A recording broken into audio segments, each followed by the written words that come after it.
Hello everyone, welcome back to a online solution. कैसे हैं मेरे प्यारे स्टूडेंट। तो इस वीडियो में हम लोग करने वाले संडे का धमाका, और इस वीडियो में आपको मिलेगा साइंस सोशल मैथ का वेरी वेरी इंपॉर्टेंट 70 क्वेश्चन। तो आपको 70 में 70 बनाने का टारगेट आज मैं देता हूं। और दूसरा टारगेट क्या है कि आपको कम से कम 5000 लाइक को कंप्लीट करना है। जितने सारे स्टूडेंट देख रहे हैं मेरे प्यारे स्टूडेंट, आप लोग लाइक जरूर करेंगे। और पहली बार चैनल पे विजिट करो तो चैनल को सब्सक्राइब करके घंटा वाला बटन दबा करके ऑल का प्रेस कर लेना, ताकि आपके पास इन्फॉर्मेशन जाएगा। और अगर आप मेरे से जुड़ना चाहते हो तो यहाँ पे दिया हुआ है, ये आईडी दिया हुआ है, और इससे ज़्यादा भी आप मजीद जानकारी चाहना चाहते हो तो व्हाट्सएप नंबर भी नीचे दिया हुआ है, ओके, डिस्क्रिप्शन में। चलिए स्टार्ट करते हैं, 1 बाय 1 करके आंसर दीजिएगा। सबसे पहला सवाल आपके सामने हाजिर है कि लिंग गुण सूत्र का पूर्ण जोड़ा किसमें पाया जाता है।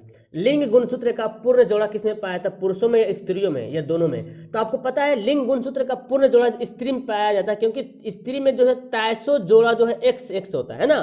तो ऑप्शन क्या हो जाएगा हमारा, बी राइट आंसर हो जाएगा। आगे कौन सा, क्वेश्चन नंबर 2, कौन सा रक्त समूह सबसे ले सकता है, यानी कि रिसीवर बोले, जो रक्त समूह सबसे रक्त ले सकता है उसको क्या बोलते हैं, रिसीवर बोलते हैं, ठीक है ना। रिसीवर मतलब रक्त ग्राही, उसको क्या बोलते हैं, एबी। एबी जो होता है वो रक्त सबसे ले सकता है, और ओ जो है इसको बोलते हैं डोनर, ये सबको रक्त जो है दे सकता है, ओके। ऑप्शन हमारा सी राइट होगा। नेक्स्ट पढ़ते हैं, इनमें से मुर्दाखोर कौन है। मुर्दाखोर मतलब मरा हुआ चीज को खाता है। चील, सियार, कौवा, सभी। तो आपको पता है यहाँ पे सभी के सभी जो है मुर्दाखोर है ना जी। ऑप्शन डी राइट आंसर हो गया। आगे बढ़ते हैं, निम्न से कौन सा प्राकृतिक पारिस्थितिक तंत्र है।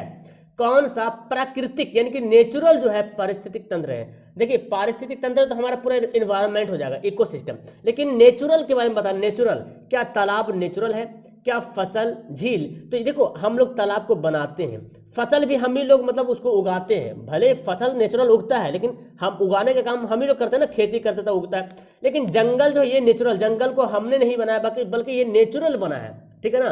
तो ये हो गया प्राकृतिक पारिस्थितिक यानी कि नेचुरल इकोसिस्टम हो जाएगा। ऑप्शन हमारा डी राइट आंसर हो जाएगा। आगे है गंगा सफाई योजना जो 1985 में शुरू हुई थी, क्यों हुई थी। एक तो सवाल आपको आंसर मिल गया कि गंगा सफाई योजना 1985 में शुरू हुई थी, लेकिन क्या कारण था। क्या गंगा का जल सूखने लगा था, क्या गंगा के जल का गुणवत्ता बहुत कम हो गई थी, क्या गंगा का जल अति शुद्ध था। ओह माय गॉड, शुद्ध तो है नहीं। तो ये गंगा के जल का गुणवत्ता जो है बहुत कम हो गई थी, इसीलिए इसकी सफाई की योजना शुरू की गई थी 1985 में। और अभी तक यार गंगा जल जो है शुद्ध नहीं है, ओके, आपको पता ही होगा। चलिए आगे बढ़ते हैं। निषेचन के फलस्वरूप अंडाशय विकसित होता है। जब निषेचन हो जाता है तब उसके बाद जो अंडाशय होता है, जो ओवम होता है ना, वो किस में बदल जाता है, किस रूप में विकसित होता है। क्या फूल के रूप में होता है, या फल के रूप में, या पत्तियों के रूप में, या परागकण के रूप में। तो आपको पता है जो हम लोग फल खाते हैं ना, वो एक्चुअली पहले अंडाशय था, है ना। और वही अंडाशय जो जाके क्या बनता है, फल बन जाता है। ऐसे रहता है, देखेंगे आप इस तरह से, और यही जो है बड़ा सा बन जाएगा फल, जिसको हम लोग खाते हैं। तो अंडाशय जो फल में बदल जाता है, ओके। आगे भ्रूण को माता पिता से पोषण किसके द्वारा मिलता है। जो भ्रूण जब माँ के पेट में बच्चे होते हैं तो वो बच्चा को पोषण कहाँ से मिलता है, पानी मतलब उसके लिए गिजा कहाँ से मिलता है जी। क्या फलोपियन ट्यूब से मिलता है, या तो फिर क्या सीधे रुधिर से मिल जाता है उसको, या प्लेसेंटा से मिलता है, इनमें से कोई नहीं। तो माँ के जो भ्रूण है, जो माँ के जो पेट है उसमें जो प्लेसेंटा नाम का पाया जाता है, उसके द्वारा जो है ना भ्रूण को पोषक मिलता है। ऑप्शन क्या होगा, सी होगा। नेक्स्ट पढ़ते हैं, नर युग्मक और मादा युग्मक के संलग्न को क्या कहते हैं। जब मेल और फीमेल गैमेट्स मिलता है तो उस मिलने की क्रिया को क्या कहते हैं, उसको बोलते हैं निषेचन, फर्टिलाइजेशन। और इसको मिलने के बाद क्या बनता है, जब नर युग्मक और मादा युग्मक मिल जाता है तो मिलने के बाद क्या बनता है, उसका नाम बताना होमवर्क में। लेकिन उस क्रिया को कहते हैं निषेचन यानी कि फर्टिलाइजेशन। लेकिन जब मिलता है तो वो जो मिलकर जो बनता है ना, उसका नाम क्या है, ओके। आगे बढ़ते हैं, अवटु ग्रंथि को थायरॉक्सिन हार्मोन बनाने के लिए क्या आवश्यक है। Sodium, chlorine, phosphorus, iodine. तो अवटु ग्रंथि को थायरॉक्सिन हार्मोन बनाने के लिए आयोडीन की आवश्यकता है, क्योंकि आपको पता है ना आयोडीन की कमी से थायराइड बढ़ जाता है, थायराइड ग्रंथि जो है बढ़ जाता है। थायराइड ग्रंथि से थायरॉक्सिन हार्मोन होता है स्रावित, ठीक है ना। तो थायराइड बढ़ जाएगा किसकी कमी से, आपने पढ़ा आयोडीन की कमी से थायराइड बढ़ जाता है, घेंघा रोग हो जाता है जी। तो अब थायरोक्सिन हार्मोन बनाना है तो उसके लिए तो जाहिर सी बात आयोडीन की आवश्यकता होना बहुत ही जरूरी है। आगे बढ़ते हैं, रुधिर चाप इनमें से कौन नियंत्रित करता है, कौन कंट्रोल करता है रुधिर को, ब्लड प्रेशर को कंट्रोल कौन करता है जी, थायमस करता है या थायराइड करता है या एड्रिनल करता है या विल्सन करता है ना। तो जो ब्लड प्रेशर होता है ना, किसी का हाई किसी का लो हो जाता है, उसको कंट्रोल कौन करता है, एड्रिनल करता है। कौन करता है, हाँ एड्रिनल जो होता है वो ब्लड प्रेशर को कंट्रोल करता है। चलिए तो अब यहाँ पे ना आपको पता है 120/80 होता है, एक नॉर्मल इंसान का जो ब्लड प्रेशर होता है 120/80, ठीक है ना। तो रुधिर चाप के इनमें से कौन कंट्रोल करता है, एड्रिनल ग्रंथि जो होता है। ओके चलिए आगे बढ़ते हैं। ऑक्सीजन के अभाव में हमारे पेशियों में ऐंठन आ जाता है। जब ऑक्सीजन नहीं होता है ना, जैसे कि हम कोई काम करते हैं, कोई दौड़ते हैं, कुछ भी ऐसा काम करते हैं जिसमें हमारे बॉडी में कभी कोई पेन होना शुरू होता है, क्रैम्प आ जाता है, इसका मतलब वहाँ पे ऑक्सीजन खत्म हो गया है। तो कारण ये है वहाँ पे एथेनॉल जमा हो, लैक्टिक अम्ल जमा हो गया। जब ऑक्सीजन खत्म हो जाएगा ना तो वहाँ पे लैक्टिक अम्ल जो है जमा हो जाएगा, इसी कारण। आगे बढ़ते हैं, इनमें से कौन विजातीय यौगिक है। विजातीय यौगिक के मतलब ये समझे, यहाँ पे 3 पीस है जो सेम है और एक जो है सेम नहीं है। देखिए चूना पत्थर, खड़िया, संगमरमर, ये तीनों एक ही ग्रुप का है ना, ये तीनों एक ही ग्रुप का है। तो ये तो सेम है, लेकिन प्लास्टर और पेरिस जो है अलग है, इसीलिए इसको बोला गया विजातीय। समझ रहे ना, जैसे कि एग्जांपल आप समझिए, जैसे मैं बोल दूं 2, 4, 6, 7, इसमें विजातीय कौन है, तो 2 भी सम है, 4 भी सम संख्या, 6 भी सम संख्या और 7 जो है विषम संख्या है, तो यही विजातीय कहलाएगा। यहाँ पे भी ये तीनों का जो नेचर सेम है लेकिन इसका अलग है, इसलिए विजातीय होगा हमारा plaster of Paris. Okay, tartaric अम्ल इनमें से किसमें पाया जाता है, इनमें से किसमें जो है टार्ट्रिक अम्ल पाया जाता है, टमाटर में, इमली में, सिरका में या सेब में, बताइए। तो टार्ट्रिक अम्ल पता किसे पाया था, इमली में। इमली में जो है टार्ट्रिक अम्ल पाया था, टमाटर में क्या पाया था, ऑक्जेलिक अम्ल पाया था, सिरका में एसिटिक अम्ल पाया जाता है, ठीक है ना, और सेब में जो है मैलिक अम्ल पाया जाता है। ये सब तो आपको याद ही होगा, नहीं तो फिर याद कर लीजिए। ओके, सवाल है चींटी के डंक और नेटल से, डंक नेटल से जो डंक होता है उनमें कौन सा अम्ल पाया जाता है। जो चींटी के डंक होता है, बिच्छू के जो डंक होता है, उनमें कौन सा अम्ल पाया जाता है, सिट्रिक अम्ल या लैक्टिक अम्ल या एसिटिक अम्ल या मेथेनोइक अम्ल। तो उसमें पाया जाता है मेथेनोइक अम्ल, जिसको हम लोग बोलते हैं क्या, फॉर्मिक अम्ल भी बोलते हैं। क्या बोलते हैं, फॉर्मिक अम्ल भी बोलते हैं जी, ठीक है ना। तो फॉर्मिक अम्ल का IUPAC नाम है और एसिटिक अम्ल का जो IUPAC नाम है एथेनोइक अम्ल। क्या नाम, एथेनोइक अम्ल नाम है, ठीक है ना। बहुत इंपॉर्टेंट सवाल। आगे बढ़ते हैं, कौन सा कार्बन यौगिक सबसे अधिक अभिक्रियाशील, सबसे ज्यादा रिएक्टिव है, कौन सा कार्बनिक यौगिक है। तो यहाँ पे जो सबसे ज्यादा रिएक्टिव है वो है C2H4। इसका क्या नाम है भाई, C2H4 क्या है, तो C2 कार्बन 2 है, हाइड्रोजन कितना है, 4 है, मतलब ये किस ग्रुप का है, कार्बन के दुगना, ये एल्कीन ग्रुप का है ना, बताया था फॉर्मूला ना, कार्बन के दुगना होता है हाइड्रोजन का परमाणु संख्या, ठीक है ना, इसमें परमाणु। तो कार्बन तो एल्कीन है, कार्बन C2 है, मतलब मेथ एथ होगा, तो एथीन है, क्या है ये है एथीन, इसका IUPAC नाम क्या है, एथीन नाम है। ओके चलिए ऑप्शन सी हो गया। नेक्स्ट पढ़ते हैं जी, मेथिल एल्कोहल जो है इनमें से इसका IUPAC नाम क्या है, मेथिल एल्कोहल का IUPAC नाम क्या है। देखिए फॉर्मूला मेथिल एल्कोहल का बहुत आसान है, जो मेथेन सूत्र होता है ना CH4, उसमें ना एक हाइड्रोजन हटा करके और वहां पे एल्कोहल वाला क्रियात्मक समूह जोड़ देंगे तो बन जाएगा मेथेनॉल, है ना। क्या हो जाएगा, ऑप्शन हमारा ए हो जाएगा।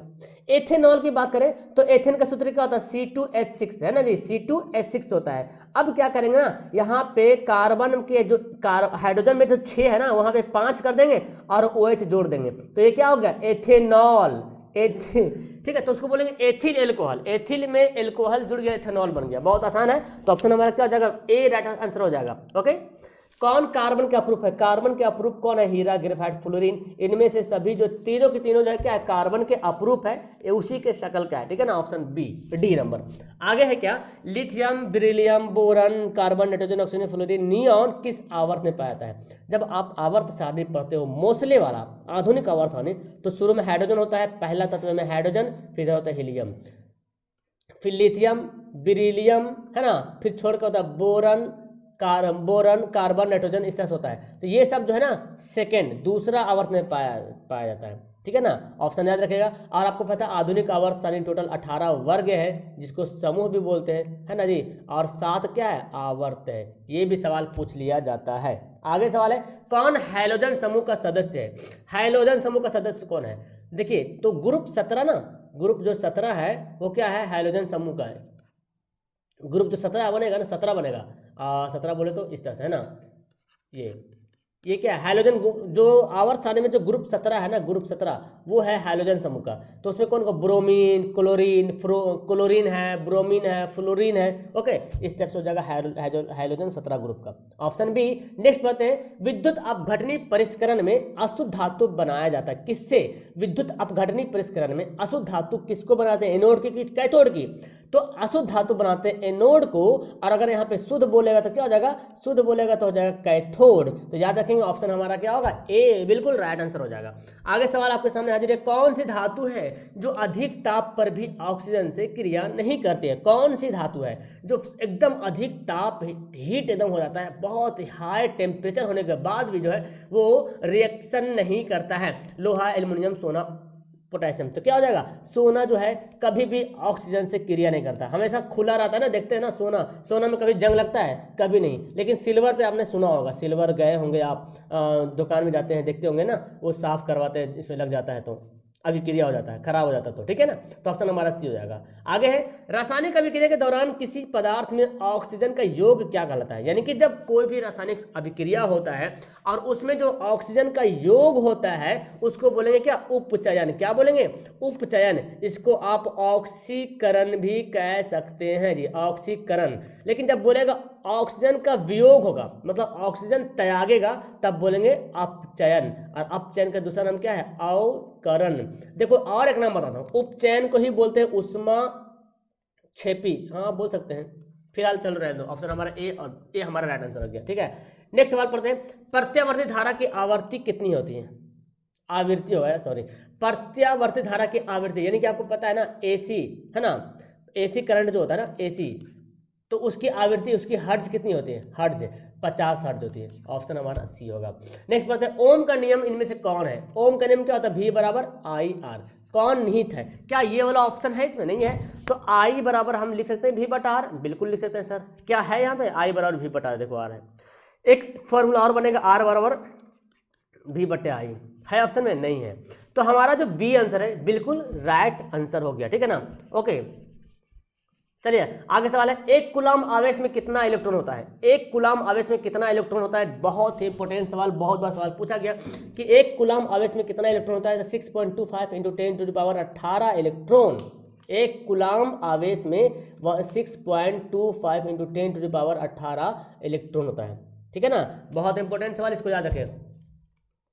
आगे यहाँ पढ़ते हैं, शुष्क सेल में धन इलेक्ट्रोड किस धातु का बना होता है? ये भी इंपॉर्टेंट है। देखिए इस टाइप के सवाल में बच्चा कंफ्यूजन होता है, तो आपको कंफ्यूजन वाला सवाल को नोट कर लेना है। ठीक है ना, कॉपी में या तो स्क्रीनशॉट ले लो। शुष्क सेल, जो ड्राई सेल होता है ना, जो जैसे बैटरी, खिलौना का बैटरी हो गया है ना, या घड़ी का बैटरी, जो ड्राई सेल होता है, सूखा बैटरी, ठीक है ना। तो शुष्क सेल बैटरी में जो धन इलेक्ट्रॉन होता है वो कार्बन का बना होता है। पॉजिटिव जो होता है ना, पॉजिटिव वाला होता है वो कार्बन धातु का बना होता है, और जो नेगेटिव होता है वो जस्ता का बना होता है। नेगेटिव वाला जो है जस्ता बनेगा और पॉजिटिव वाला कार्बन के बना होता है। ठीक है ना, तो ये दोनों पॉइंट याद रखेंगे। धन बोल रहा है, धन मतलब क्या होता है? पॉजिटिव। अगर बोलता ऋण तो होता क्या? नेगेटिव, और नेगेटिव बनता जस्ता का। ओके, आगे बोलता सामान्य नेत्र के लिए स्पष्ट न्यूनतम दूरी क्या है? जब किसी का आंख समान है, सिंपल है, कोई खराबी नहीं है, तो उसके लिए न्यूनतम दूरी कितना होना चाहिए? 25 सेंटीमीटर तक कम से कम देख सकता है वो। ठीक है ना, 25 सेंटीमीटर न्यूनतम दूरी। अगर 25 सेंटीमीटर से जैसी आगे अपना आंख की तरफ ले जाएगा तो उसको सही दिख नहीं पाएगा, मतलब उसका आंख बिल्कुल सही है भाई साहब, है ना। तो 25 सेंटीमीटर तक आपको एकदम क्लियर दिखना चाहिए, उसके ज़्यादा कितना भी दूर देख सकता है सामान्य आदमी। आगे सवाल है, कौन सा लेंस अपसारी लेंस भी कहलाता है? किस लेंस को अपसारी लेंस कहते हैं? तो अवतल लेंस को, यानी कि कनकेव लेंस को जो है डाइवर्जेंट लेंस या डाइवर्जिंग लेंस कहते हैं। ठीक है ना, और अगर यहाँ पे दर्पण की बात कर जाए तो अवतल दर्पण को अभिसारी दर्पण कहते हैं। ठीक है ना, अभिसारी दर्पण कहते हैं। और उत्तल लेंस, जब अवतल लेंस अपसारी हो गया तो उत्तल लेंस क्या हो जाएगा? अभिसारी लेंस कहला जाएगा। और अगर दर्पण अगर बात कर लें तो क्या हो जाएगा? ये हो जाएगा अपसारी, यानी कि उत्तल दर्पण अपसारी हो जाएगा, उत्तल लेंस अभिसारी हो जाएगा। अवतल दर्पण अभिसारी होगा, अवतल लेंस अपसारी होगा। ये बहुत कन्फ्यूजन भी होता है बच्चों के लिए, मैं यहाँ पे बार बार बताता हूँ। नेक्स्ट आपका सवाल आ गया सोशल का, जो कि गजब का सवाल है। रूस में कृषक दास प्रथा का अंत कब हुआ था? रूस में कृषक दास प्रथा का अंत कब हुआ था? तो 1861 में। ऑप्शन ए बिल्कुल राइट आंसर हो जाएगा। आज हम बहुत फास्ट चलने वाले हैं, तो आप लोग भी अपने हाथों की उंगलियों को फास्ट करिएगा ताकि मजा आने वाला है। आगे सवाल है, लंदन में अनिवार्य रूप से प्राथमिक शिक्षा कब लागू हुआ? लंदन में अनिवार्य रूप से प्राथमिक शिक्षा जो है कब लागू हुई? तो 1870 में जो है लंदन में अनिवार्य रूप से प्राथमिक शिक्षा जो है लागू हुई। ओके, आगे सवाल है, काली मृदा का दूसरा नाम क्या है? बहुत इंपॉर्टेंट पूछा भी गया है। काली मृदा का दूसरा नाम जो है रेगुर है ना। क्या नाम है? रेगुर, काली मृदा। और ये कपास के लिए बहुत ही फायदेमंद है, काली मिट्टी कपास के लिए। ओके, ऑप्शन हमारा बी। नेक्स्ट पढ़ते हैं जी, भारत का राष्ट्रीय पक्षी। भाई ये तो सवाल सबसे आसान है। राष्ट्रीय पक्षी मयूर, जिसको मोर कहते हैं हम लोग बोलचाल की भाषा में। तो मयूर बोले तो तत्सम शब्द हो गया ना, तत्सम हिंदी ग्रामर पढ़ते हैं, और मोर जो हो जाएगा वो तद्भव हो जाएगा। तो हमारा आंसर सी हो गया। आगे है, निम्नलिखित व्यक्ति में से कौन लोकतंत्र के रंगभेदी के विरोधी नहीं थे? मतलब रंगभेद जब दक्षिण अफ्रीका में चल रहा था आंदोलन, तो उसके खिलाफ कौन नहीं था? देखिए, किंग मार्टिन लूथर तो है ना, महात्मा गांधी भी थे, ओलंपिक जो धावक टॉमी स्मिथ और जॉन कार्लोस भी थे, लेकिन जेड गुडी जो नहीं थे। तो ऑप्शन हमारा क्या हो जाएगा? डी यहाँ पे बिल्कुल राइट आंसर हो जाएगा। ओके, आगे सवाल है, बिहार में संपूर्ण क्रांति का नेतृत्व किसने किया था? संपूर्ण क्रांति बिहार में शुरू हुआ था, स्टूडेंट के द्वारा शुरू हुआ था। जब तक छात्र आंदोलन से शुरू होते होते पूरे हिंदुस्तान में संपूर्ण क्रांति हो गया था, और उसके नेतृत्व करने वाले थे जय प्रकाश नारायण। ओके, ऑप्शन हमारा डी, यानी कि ये 1970 के दशक का कांड है ना। इसी के दरमियान जो है पार्टी वगैरह ही बदला था कांग्रेस वाला, और नई पार्टी बनी थी जनता पार्टी, है ना। आगे सवाल मिलेगा आपको, प्राथमिक क्षेत्र किसको कहते हैं जी? प्राथमिक क्षेत्र यानी कि प्राइमरी सेक्टर बोलते हैं किसको? कृषि क्षेत्र को। कृषि क्षेत्र को प्राइमरी सेक्टर कहते हैं, और औद्योगिक सेक्टर को जो है सेकेंडरी सेक्टर बोलते हैं, यानी कि द्वितीय क्षेत्र बोलते हैं, और सेवा को बोलते हैं तृतीय क्षेत्र के। प्राथमिक क्षेत्र के अंदर में आ जाएगा कृषि हो गया, है ना, मत्स्य पालन हो गया, पशुपालन हो गया, ठीक है ना, दुग्ध वगैरह, डायरी वगैरह, जितना सब आ जाएगा कृषि में। औद्योगिक में क्या, जितना उद्योग वाला कंपनी है, उद्योग मैन्युफैक्चर जो निर्माण करती है, और सेवा में परिवहन हो गया, है ना, जो सेवा कर रही है, बैंकिंग हो गया, क्या कर रहा है, हमको सेवा दे रहा है, ये तृतीय क्षेत्र में आएगा। क्लियर है? सवाल घुमा घुमा के पूछा जा रहा है जी। भारत का केंद्रीय बैंक कौन है? What is the who is the central bank of India? हालांकि बात होना चाहिए, भारत का सेंट्रल बैंक कौन है? तो भारत का सेंट्रल बैंक है reserve bank of India, RBI, है ना। 1 अप्रैल 1935, है ना, 1 अप्रैल 1935 को इसकी स्थापना हुई थी, ठीक है ना। RBI की बैंकों का बैंक माना जाता है। बाढ़ क्या है? तो बाढ़ एक प्राकृतिक आपदा है ना जी, एक डिजास्टर है। बाढ़ क्या है? डिजास्टर है जो प्राकृतिक है, नेचुरली है, ठीक है ना। ऑप्शन हमारा ए। अब देखो नेचुरली कौन कौन आपको पता है? बाढ़ हो गया, तूफान हो गया, सुनामी हो गया, है ना जी, भूकंप हो गया, ये सब क्या है? ये सब जो है प्राकृतिक आपदा। बाकी इसके अलावा मानव लड़ा झगड़ा कर रहे हैं, हम लोग तोड़फोड़ कर रहे हैं, पेड़ काट रहे हैं, है ना, ये सब हो जाएगा मानव। आगे है, बाढ़ से सबसे अधिक हानि किसकी होती है? देखिए सवाल देखिए ध्यान से, सबसे अधिक अगर दिया रहे ना सवाल में, सबसे अधिक हानि तो होती है फसलों की होती है।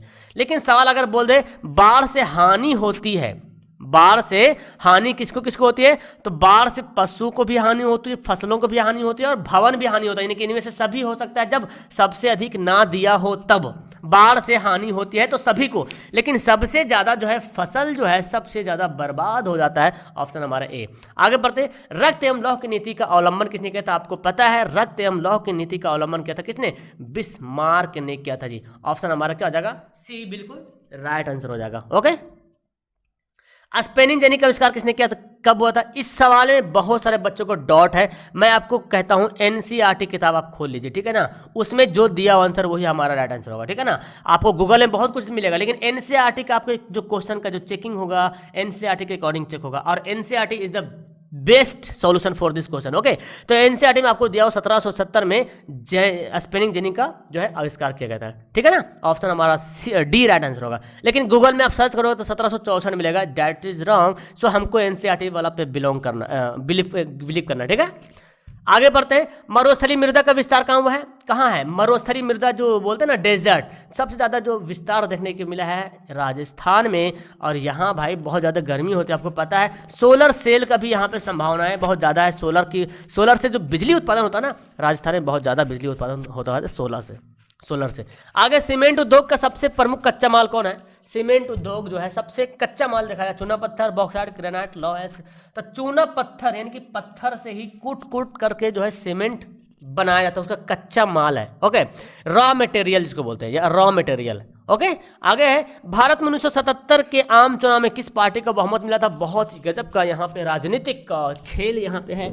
तो 1977 में जो है ना कांग्रेस पार्टी हारी थी, जनता पार्टी बनी थी, और पहली बार जनता पार्टी की सरकार भी बनी थी। अगर सवाल पूछ लेना कि जनता पार्टी की स्थापना कब हुई थी, 1977 में हुई थी, और इसकी जो पहले प्रधानमंत्री बने थे मोरारजी देसाई, है ना, और उसी के नेतृत्व में जो है ये वाला चुनाव जीता गया था। और पता है 1975 में जो है सबसे पहली बार देश में इमरजेंसी लागू हो गया था, आपातकाल। तो सारे जनता लोग गुस्सा हो गए थे और जाकर के जनता पार्टी को वोट दे दिए गए। आगे है क्षेत्रवाद की भावना का कुपरिणाम क्या है? जब क्षेत्रवाद की भावना हो जाएगा, किसी भी एमएलए एमपी हो जाएगा, सोचेगा कि हम अपने क्षेत्र का विकास करें। मतलब इतना बड़ा एरिया है और एमपी यहाँ पर के है, तो सोचेगा हम यहीं पर खाली बिजली लाइट ये सब करें, ये सब छोड़ दे जो भी है। लेकिन भाई आपने जब एमएलए बना है, आप जब मुखिया बने हो, तो पूरे इलाके का मुखिया बने हो। आप जैसे बिहार का कोई मुख्यमंत्री बना है, तो कोई जरूरी नहीं कि ये वाला एरिया उसको वोट दिया होगा, लेकिन जब मुख्यमंत्री बन गया तो पूरा को विकास करना है। अगर आप ऐसा नहीं करते हो तो ये अलगाववाद का जन्म देता है। ठीक है, आगे जिस देश की राष्ट्रीय आय अधिक होती है उस देश को क्या कहते हैं? जिस देश का क्या बोलते हैं, नेशनल इनकम जो ज़्यादा होगा उस देश को विकसित बोलेंगे। जैसे अमेरिका है ना जी, अमेरिका, जापान, चाइना इसका एग्जाम्पल है। और भारत जो है विकासशील देश में आता है। आगे प्रत्यक्ष कर के अंतर्गत निम्न में से किसे शामिल किया गया? किसे शामिल किया गया? प्रत्यक्ष कर के मतलब होता है डायरेक्ट टैक्स, है ना, डायरेक्ट टैक्स बोलते हैं। ठीक है, प्रत्यक्ष कर उसको बोलते हैं आयकर। इनकम जो टैक्स है ना वो डायरेक्ट टैक्स होता क्या है? डायरेक्ट टैक्स जो होता है जो सेंट्रल के पास पहुंचती है, ठीक है ना, जो सेंट्रल सरकार के पास पहुंचती है टैक्स, उसको बोलते हैं डायरेक्ट टैक्स बोलते हैं। और कुछ टैक्स ऐसा होता है जो स्टेट से पहुंचती है, और स्टेट से कुछ उसको जो है परसेंट जो है सेंट्रल को मिलता है। लेकिन इनकम टैक्स जो है पूरा इंडिया में जितना भी इनकम टैक्स भरता है आदमी, वो डायरेक्ट पैसा कहाँ जाती है? सेंट्रल के पास जाता है, इसलिए डायरेक्ट टैक्स इसको बोला गया। ठीक है ना। और एक होता है अप्रत्यक्ष जैसे देख रहे हैं, उत्पाद कर, बिक्री कर, ये सब अप्रत्यक्ष कर है। ये सब जो स्टेट वाला भी लेगा और सेंट्रल भी लेगा। इससे आगे बढ़ते हैं, इनमें से कौन प्राकृतिक आपदा नहीं है? बताइए। सुनामी तो मैंने बता दिया प्राकृतिक आपदा, बाढ़ भी, भूकंप। तो आतंकवाद जो है मानव के द्वारा ही होता है, तो ये हो जाएगा प्राकृतिक आपदा, मानव आपदा। सूखा किस प्रकार का आपदा है? बोलिए। सूखा जो है प्राकृतिक आपदा है। सूखा आ गया, सुखाड़ आ गया, बाढ़ आ गया, जो भी आ जाए, है ना, जो नेचुरली हो वो नेचुरल होगा। आगे है, अब हमारे पास मैथ का सवाल आ गया, बहुत इंपॉर्टेंट। हम कोशिश तो ये करेंगे कि मैथ में पूरा का पूरा आप लोग बनाओ। देखिए 5 है एंड 7.5 के बीच आप परमेय संख्या बताइए। तो भाई साहब आप यहाँ पे देखिए, अगर मैं 11 का निकालता हूँ, जैसे आपको पता है √9 का मैं लेता हूँ तो 3 आता है। ठीक है ना, ठीक है, √9 का 3 आएगा। तो जाहिर सी बात 11 का, अच्छा √9 का 3, √16 का कितना आएगा? 4 आएगा। हमको 5 से बड़ा लेना है और 7.5 से छोटा लेना है। तो जब √16 का 4 आ रहा, जब तो 11 तो होगा नहीं, ये तो और छोटा आएगा, ये भी नहीं होगा। अब देखते हैं 7.5, 49 का कितना आता है? 7 आता है। तो भाई साहब पता क्या चल रहा है कि 49 के अंदर होना चाहिए। अच्छा 36 का देखते हैं, तो 36 का देखते हैं क्या आता है। 36 का अगर वर्गमूल निकालता है तो 6 6 36, पता क्या चल रहा है? 5 से बड़ा है और 7.5 से छोटा है, यही होगा। और ये जो देखिए 49 से भी बड़ा हो गया, 64। तो कब भाई साहब 64.5 मतलब 64 का तो वर्गमूल 8 होता है। यहाँ पे 7.5 से नीचे लाना है, कम में लाना है।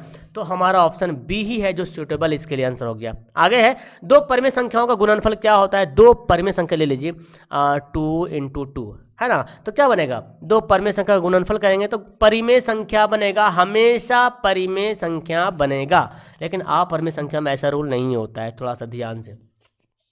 ओके, आगे बढ़े। आगे सवाल है, देखिए दे दिया सवाल, बोलता क्या निकालना है? इसको निकालना है क्या? मासा, लासा 13 है, मासा 3 है। लासा बोले तो एलसीएम, ये एलसीएम 13 है और एचसीएफ जो है कितना? 3 है। आपको पता है पहली संख्या गुना दूसरी संख्या बराबर एलसीएम गुना एचसीएफ। पहली संख्या ए है, दूसरी संख्या 39 है, एलसीएम 13 है, एचसीएफ 3 है। 13 × 3 = 39 और 3 3 कट गया, ए बराबर कितना है? 1। लो भाई डैट बहुत ही सिंपल सा सवाल था ये आपके लिए। तो लाइक आपने कितना किया यार, आप लोग को जिम्मेदारी बनती है यार कि आप हर स्टूडेंट अपना अपना फ़र्ज अदा करें, एक लाइक करें, बस यही आपसे मेरी गुजारिश है। बाकी तो मैं तो आपके सामने हाजिर हूँ। मूलों का योगफल क्या होगा? मूलों का योगफल अगर 8 दिया हो तो ए का वैल्यू क्या होगा? तो यहाँ पे ए है, अल्फा नहीं, ठीक है ना।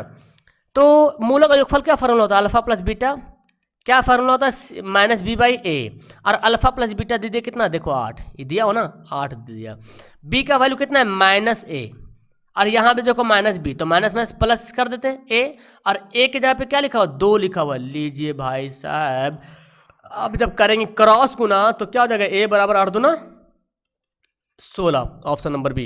53 सवाल यहाँ पे देखते हैं क्या बोलता है। समीकरण जो दिया हुआ है ना, ये वाला x + 2y + 5 बराबर 0, -3x - 6y + 1 बराबर 0 के हल कितने हल होंगे?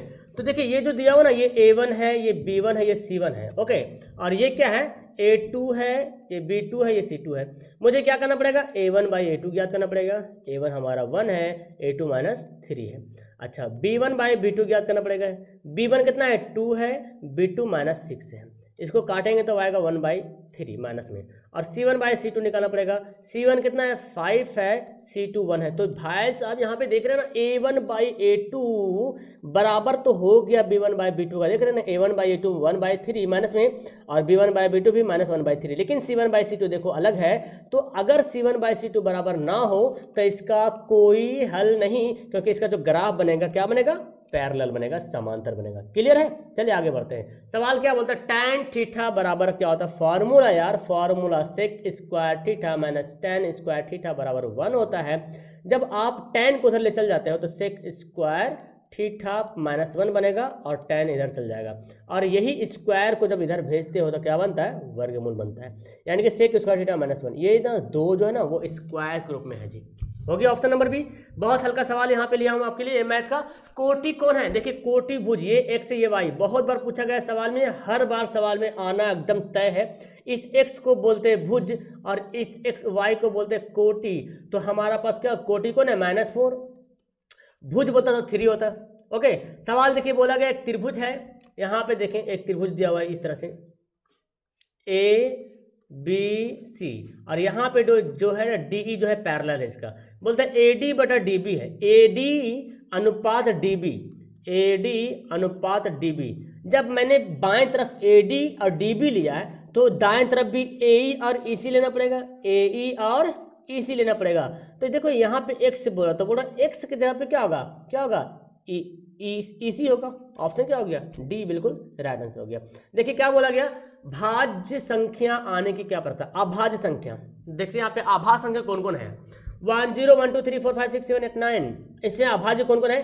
देखिए 2 जो है अभाज्य संख्या है, 3 जो है अभाज्य संख्या है, 5 आभाज्य संख्या है, 7 आभाज्य संख्या। और कोई है? और तो कोई नहीं दिख रहा ना, 4 पीस है। और टोटल यहाँ पे कितना है? 0 मिला के 10 संख्या टोटल यहाँ पे। तो 2/5 हो जाएगा, जब काटोगे तो 2/5। ऑप्शन नंबर क्या हो जाएगा? डी यहाँ पे राइट आंसर हो जाएगा। ओके, आगे सवाल देखिए। ये दिया हुआ क्या निकालना, हमको क्या निकालना? मासा निकालना। मासा बोले तो मासा ना HCF। अब देखिए 3 पर पावर 4 है, 3 पर पावर 2 है, तो 3 पर पावर 2 तो कॉमन हो गया। 5 पर पावर 3 है, 5 पर पावर 2 है, तो 5 पर पावर 2 कॉमन हो गया। तो 3 3 9 5 25 25 25 9 225। ऑप्शन क्या हो गया? ये हो गया राइट आंसर। ओके, आगे सवाल का कौन बहुपद नहीं है? मैंने बार बार बताया, जब भी बहुपद वाला सवाल आया है तो जब रूट में x रहेगा तो बहुपद नहीं होगा। जब x बटा में रहेगा, जब x पर पावर माइनस में रहेगा, -1 -2 जो भी है वो बहुपद नहीं होगा। या तो जब x बटा में हो तो बहुपद नहीं होगा। ये 3 कंडीशन में बहुपद नहीं होता है। अब देखते हैं, देखिए x हमको x y को देखना, मतलब x के मतलब यहाँ पे कहने को ये है जो चर संख्या ना x y z a b c d वो सब। तो देखिए x यहाँ पे देखिए बाहर में है, ठीक है। यहाँ पे देखो x बटा में नहीं है, बाहर में है। यहाँ पे देखिए अंदर में है, तो ये जो है बहुपद नहीं कहलाएगा। आगे सवाल है, ये दिया हुआ है आपका बहुपद और बोला गया अल्फा बीटा इसके शून्यंक है, तो ये वाला इस पे बैठाइए और इसका वैल्यू पता करके बताइए हमको। बताइए यहाँ पे अल्फा इंटू बीटा क्या होता है? तो अल्फा प्लस बीटा क्या होता है? -b/a, और अल्फा इंटू बीटा क्या होता है? c/a। तो बस b का वैल्यू कितना है? देखिए b का वैल्यू -2 है और फार्मूला भी माइनस, तो माइनस माइनस +2, a की जगह 1 माइनस, c की जगह पे कितना है? 5, 5/1, यानी कि कितना आ गया -3 आ जाएगा, है ना जी। -3 यहाँ पे राइट आंसर हो जाएगा। आगे सवाल दिया हुआ है, ये जो 2 पॉइंट दिया ना, इस पॉइंट को इस पर पुट कर दीजिए तो हमारा a का वैल्यू आ जाएगा 3y बराबर ax + 7। ये 3 जो है x है, 4 क्या है y है, तो जहाँ पे y वहाँ पे 4, जहाँ पे x वहाँ पे 3, ठीक है ना। 4 × 12, 7 को इधर भेज दो, बाएं तरफ हो गया माइनस में, तो 12 में से 7 घटेगा 5 बराबर 3a, तो a बराबर क्या हो जाएगा 5/3, हमारा आंसर हो गया ऑप्शन नंबर ए। और घबराइए नहीं, ये सब सवाल पूछा जा चुका है एग्जाम में, इसलिए सवाल इंपॉर्टेंट बनता है। किसी बंदे ने ये मेरे पास कमेंट किया अभी तक 2 दिन पहले मेरे पास, सर ये वाला सवाल बता दीजिए। अब मैं सबको एक एक सवाल कैसे मैं बताऊँ, ठीक है ना, तो कोशिश करता हूँ कि वीडियो के माध्यम से बता दूँ। विवेचक यानी कि डिस्क्रिमिनांट निकालना है ना, डी का वैल्यू निकालना है। क्या होता है फॉर्मूला, b² - 4ac। देखो ये वाला जो 10 है ना वो b के रूप में है 4, और जो शुरू वाला ना x² का जो मल्टीप्लाई है वो है a। अच्छा ये रूट ज़्यादा बढ़ गया आगे, ठीक है। 3 ये जो यहाँ पे है ना 3√3 ऐसे है, x ऐसे है, ठीक है ना। तो यहाँ पे b a कितना हो गया 3√3, और b कितना है, c कितना है, c ये देखो c है। अब देखो 10 का स्क्वायर तो 100 हो गया जी। अच्छा 4 × 12, और √3 को √3 से मल्टीप्लाई करने का कितना होगा 3 हो जाएगा, तो इधर 100 आ गया। अब 12 × 36, 36 में 100 में से 36 गया तो कितना होगा 64, ऑप्शन बी हो गया। आगे सवाल है, बिंदु जो दिया हुआ है ना x अक्ष पर स्थित किसी बिंदु का निर्देशांक क्या होगा। x अक्ष पर स्थित बोला गया मतलब x का वैल्यू दिया गया है, कुछ ना कुछ तो दिया गया होगा, लेकिन y का कोई अता पता नहीं है। मतलब हमारा है कि x का वैल्यू होगा लेकिन y का वैल्यू नहीं होगा, यानी कि x और 0। अगर यहाँ पे x जहाँ पे बोलता है y का निर्देशांक निकालिए तो क्या होता है 0 और y होता है, क्योंकि x का तो यहाँ पता नहीं है। तो हमारा आंसर क्या हो गया, ऑप्शन नंबर ए हो गया। आगे सवाल है, सूर्य का जब उन्नयन कोण जब किसी सीधे खड़े खंभे की छाया और उसकी लंबाई बराबर हो। देखो ये है सीधा, है ना, ये सूर्य का उन्नयन कोण जब बोलता है क्या होगा, जब ये मीनार खड़ा है, खंभा खड़ा है, तो जो इसकी ऊंचाई है ना वो जो छाया बन रहा है छाया की ऊंचाई के बराबर होगा। जब भी सवाल बोल दे कि ऊंचाई और आधार जो है बराबर हो तो थीटा हमारा 45 डिग्री बनेगा। अब यहाँ पे पाई दिया है तो पाई का वैल्यू यहाँ पे रेडियन में चेंज करेंगे 180 डिग्री बटे 4 कितना जाएगा 416 425, देखिए π/4। तो खैर ये तो आंसर भी याद हो गया होगा सबको। आगे सवाल दिया है, एक 6 मीटर ऊंचे खंभे की पृथ्वी की छाया, ये भी हाइट एंड डिस्टेंस है, ये भी सवाल बना चुके हैं। देखिए ये है 6 मीटर ऊंचा, छाया कितना बना 2√3, तो हमको निकालना थीटा सूर्य का उन्नयन कोण, तो tan थीटा बराबर क्या होता है लंब बटे आधार, तो 2 × 6, तो tan थीटा बराबर यहाँ पे क्या बच गया, जो 3√3 बचा ना ऊपर 3 नीचे √3, इस 3 को मैं लिख सकता हूँ, ऊपर जो 3 है उसको मैं ऐसे लिख सकता हूँ, बिल्कुल लिख सकता हूँ, क्योंकि √3 मल्टीप्लाई होकर ही तो 3 बना था ना, तो कट गया। अब बचा मेरे पास क्या √3, और √3 जो है tan 60 डिग्री के बराबर होता है। सवाल यहाँ पे दिया हुआ है, चलिए भाई ये सवाल दिया, इस सवाल को मैं आपको होमवर्क दूंगा, ठीक है, बिकॉज यहाँ पे होमवर्क मैंने इसको आप लोग होमवर्क बना के नीचे कमेंट करेंगे। इस सवाल को बहुत इजी सवाल, मैंने बहुत बार बताया इसको, ठीक है ना। देखते हैं कौन कौन इसका होमवर्क बिल्कुल सही आंसर बताता है, कमेंट बॉक्स में कमेंट होमवर्क करना है। यदि 2 वृत्त एक दूसरे को बाहर से छूते हैं, सवाल समझिए, 2 वृत्त जो है एक दूसरे को बाहर से छूते हैं, एक वृत्त यहाँ पे है और एक वृत्त यहाँ बाहर से छू रहा, तो बोलता है दोनों वृत्त के एक साथ गुजरने वाली स्पर्श रेखा कितनी होगी, यानी कि दोनों वृत्तों के साथ, तो देखो हमारा एक ऐसे गिरे छुए जाते हो जाएगा, छूते हो जाएगा, यार वृत्त मैंने क्या बनाया अंडा बना दिया, क्या अंडा भी नहीं बना, तो दूसरा जो है स्पर्श रेखा ऐसे गुजरेगा, ठीक है ना, और तीसरा जो गुजरेगा ऐसे, तो 3 स्पर्श रेखा गुजरेगा, ठीक है ना, जब एक वृत्त को एक दूसरे को छुएगा तो। और एक सवाल आता है, जब एक वृत्त दूसरे वृत्त को कभी नहीं छूता है, तो लिखिए नहीं छूता है, तब यहाँ पे स्पर्श रेखा कितना हो जाएगा, एक यहाँ हो जाएगा, एक यहाँ हो जाएगा, एक इधर से चला जाएगा और एक इधर से जाएगा, ठीक है ना, टच होते हो जाएगा, तो 4 हो जाएगा। जब दोनों वृत्त आपस में नहीं छुएगा तब, लेकिन जब छूता है तो 3 बनेगा। वृत्त की परिधि और व्यास का अनुपात क्या होता है, वृत्त की परिधि क्या होता है 2πr, और व्यास, तो व्यास को तो d बोलते हैं, और d बराबर जो होता है कितना होता है 2r होता है, d बराबर 2r, तो मैं यहाँ पे लिख सकता हूँ ना 2r। देखो वृत्त की परिधि एवं व्यास का अनुपात क्या होता है, तो वृत्त की परिधि का फॉर्मूला 2πr, ठीक है ना, अनुपात लिख देते हैं 2πr, और व्यास, तो व्यास किसको बोलते हैं डायमीटर को बोलते हैं। आपको पता है d बराबर 2r होता है, मतलब d जो है 2r मिलकर बनता है, यानी कि r बराबर d बाई टू, पढ़ा है कि ना आपने, r बराबर d बाई टू, तब r बराबर d बाई टू, d बराबर 2r हो जाएगा। तो हम यहाँ पे ना व्यास के यहाँ पे क्या लिखेंगे, 2r लिखेंगे। यार 2r को तो ही व्यास कहा जाता है, तो 2 कैंसिल, r कैंसिल, यहाँ पे पाई, यहाँ पे 1, हमारा ऑप्शन क्या हो गया, सी राइट आंसर हो गया। आगे बढ़ते हैं, y, अगर y बराबर 3 हो तो आलेख क्या होगा, देखिए ये है, ये x है, ये y बराबर 3, तो y का वैल्यू कहीं कहीं होगा, तो 1 2 3, इसका जो ग्राफ बनेगा ऐसे बनेगा, कैसे बनेगा, इस तरह से ग्राफ बनेगा। तो किसके समांतर है, ये देख रहे हैं ना, x के समांतर बन रहा, किसके समांतर बन रहा, x के पैरेलल बन रहा, समांतर बन रहा। और आपके सामने है आखिरी सवाल जो कि बहुत इंपॉर्टेंट है, तो होमवर्क का तो आपको आंसर बताना ही बताना है। आखिरी सवाल मेरे से सुन लीजिए, किसी वृत्त की स्पर्श रेखा और वृत्त की त्रिज्या से बना कोण होता है क्या। किसी वृत्त की, एक वृत्त है उससे स्पर्श रेखा खींचते हैं, ठीक है ना।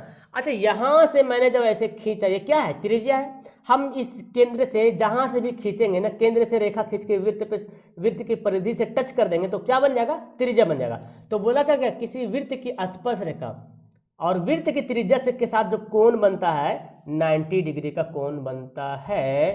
भाई साहब क्या लिखा हुआ यहाँ पे, किसी वृत्त की स्पर्श रेखा और वृत्त की त्रिज्या से बना कोण होता है, मतलब यह कोण होगा 90 डिग्री। पता ना ऑप्शन है यहाँ पे क्या लिखा हुआ है, 1 2 3, कोण तो 2 बन रहा है, एक इधर बन रहा है, इससे कोई मतलब नहीं है। कोण जो बनेगा 90 डिग्री बनेगा, समकोण बनेगा, ठीक है ना। कोण क्या बनेगा, समकोण बनेगा, ठीक है। तो फिलहाल यहाँ पे 70 क्वेश्चन हो गया कंप्लीट। मेरे ख्याल से आपको ये सभी सवाल पढ़ने में काफ़ी मजा आया होगा। तो आपके लिए इस तरह से मैं वीडियो लाता रहा हूँ। और तो आप लोग पहली बार चैनल पर विजिट करो तो प्लीज़ चैनल को सब्सक्राइब कर लिए, फ्री 1 रुपया खर्च नहीं होने वाला, और मैं आपको बहुत ज़्यादा बेनिफिट करने की कोशिश कर रहा हूँ, ठीक है ना। तो फिर हम कल शाम को पढ़ेंगे मैथ का मॉडल सेट। अब आपको ना अगर मेरे से ज़्यादा व्हाट्सएप नंबर से कांटेक्ट करना तो ले लो, 72 540 18 5 62, ठीक है ना। और यहाँ पे अगर आप 10th क्लास का हो तो लिख के मैसेज करना, sir I am in 10th class, ठीक है ना, या 10th क्लास लिख के मैसेज करना, मैं समझ जाऊंगा। आपको उसमें ग्रुप में जोड़ दूंगा ताकि जब भी क्लास चलेगा मैं आपके लिए इन्फॉर्मेशन भेजूंगा, टेस्ट, लैब टेस्ट जो भी होगा ना, आपके पास मैसेज मिलते रहेगा और वहाँ पे ज़्यादा एक्टिव भी रहते हैं आप लोग। ओके, वीडियो क्लास करते हैं, मिलते हैं नेक्स्ट वीडियो में। आपको ज़्यादा टारगेट 5000 लाइक का टारगेट पूरा करना है। Okay, that's all, thank you everyone, bye bye.